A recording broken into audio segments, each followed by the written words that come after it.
Buddha explains it very perfectly, clearly. Consciousness has factors: feelings, perceptions, feeling, perception, and reaction. These are the main factors in a moment of consciousness. Say, for example, someone hit you. Okay, you become unconscious. From unconscious to conscious, you can understand something. So when you're unconscious, nothing. You have, say, ears, eyes, just the ear, eye. So when you become conscious, how? Slowly, initially, with the object is there. Maybe the person who hit you is there, is standing near you, and then your eyes are there, and immediately there's something says something happened. Okay, that is the initial stage of consciousness arising.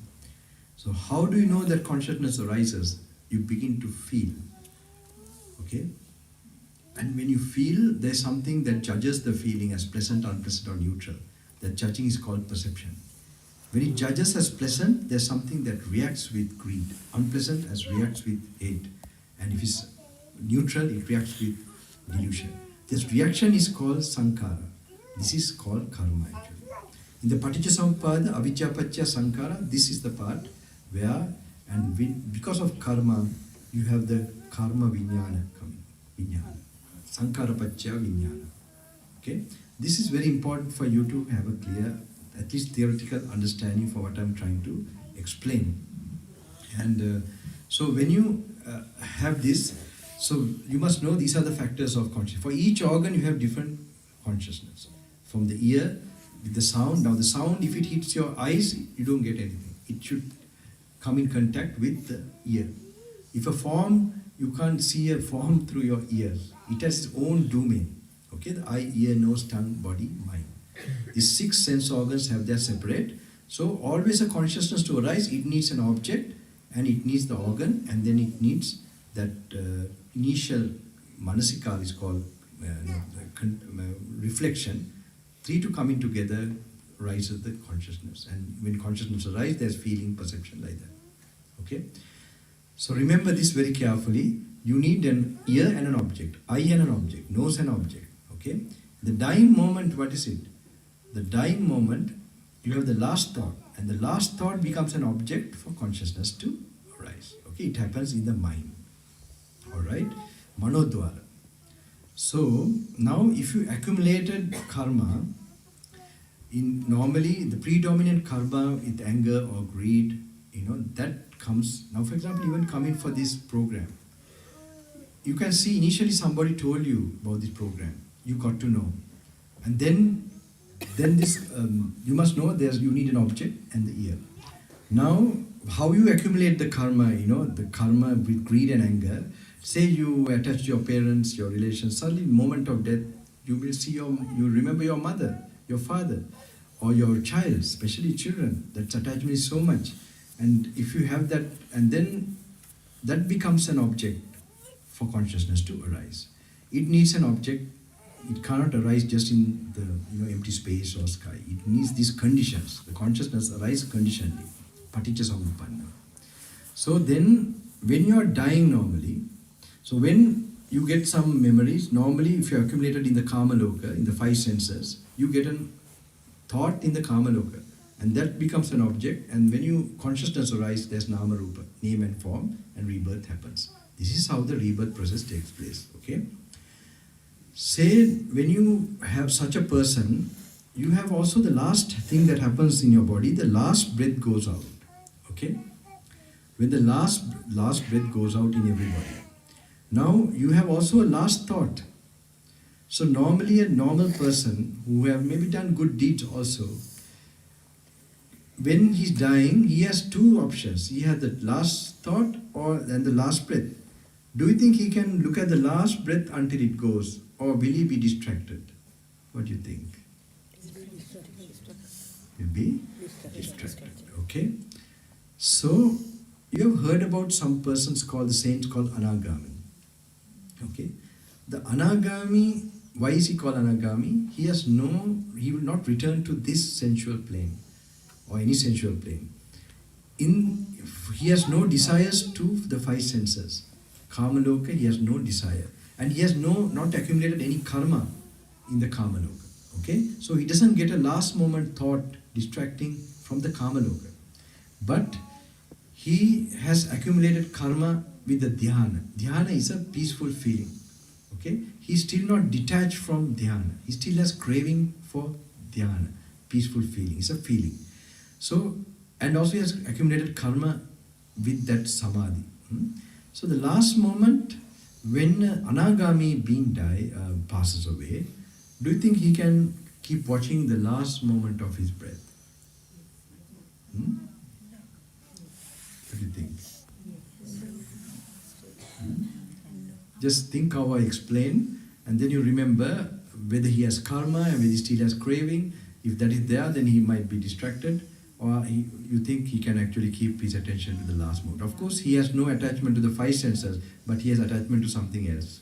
Okay, keep that in mind and think about it. Do you think he'll be distracted or not distracted?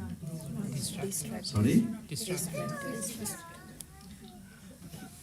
This is not a multiple choice question. You have to think a little bit, and then it's difficult, it's hard, but when you make a mistake, you will really understand well. Okay? Doesn't matter. Distracted. Okay, distracted. By what? By the? Okay, dhyana and samadhi. Well, that's good. Okay, but don't worry, they will be passing the exam very well, because when it will really stick in their mind. But this thing I'm explaining is told by my teacher, and he used to tell me it's very deep, and it will make very big sense in the future if you practice it. That's why I'm making you familiar. In this trip, I am putting you not to this Montessori, I'm putting you to the, I have no time for anything else. Okay? So, I'm also passing away now, and you all, I don't see any time for us to. Anjanangeli balanda velawak naha. Kumari. So what happened? He get distracted. Now you can see how it happens. Okay, 6th door. Someone told very nice. So Manodware. So he has that thing. He has karma and he has desire. So for that peaceful feeling, he get distracted. That peaceful feeling becomes an object for consciousness to arise. So consciousness arises because there's causes for consciousness. Okay? So when consciousness arises, there's name and form in the Brahmaloka. So say for example now Arahant. An Arahant has no desire whatsoever for anything, even to dhyana or anything. His wisdom is completely mature. And he has no karma also.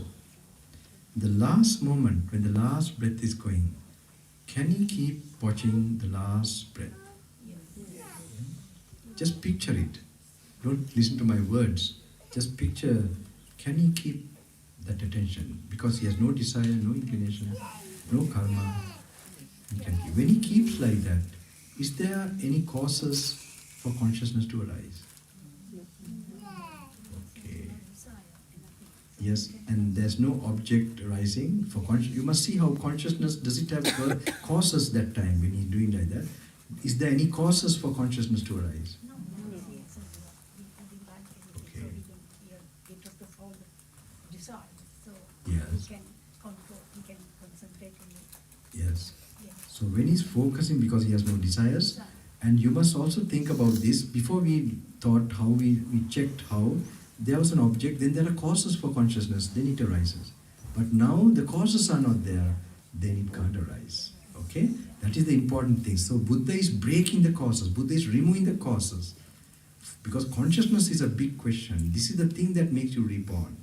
Even the masters, rishis, the seers in the past, they were trying to escape this samsaric journey, even before Buddha. What happened to them was, they replaced one consciousness by another consciousness. Okay? So they couldn't stick to this moment of dying.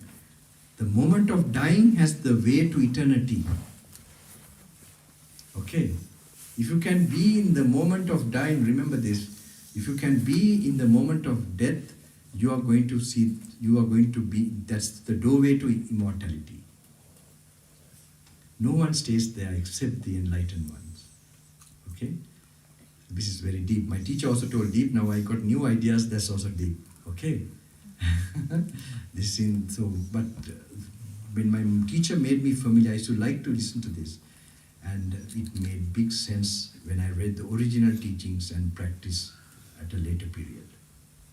Okay, I'm trying to put you into the original teaching and the original Nibbana, not duplicate Nibbana. Okay, because when you see the Dhamma in the suttas, you're going to see the Buddha, not as a statue or form. It is, you're going to lose doubt and you're going to see the real, the Dhamma Nyaya, the principle, Dhamma principle. And that's where Buddha says he's not the body or anything, it's the, when you see conditioned phenomena, conditioned nature, the life cycle, the conditioned nature of our existence, this particular cause and effect principle, then only you see the Buddha. That's what makes him, the Buddha. So that you will, what he preached originally, when you look into that, that will happen.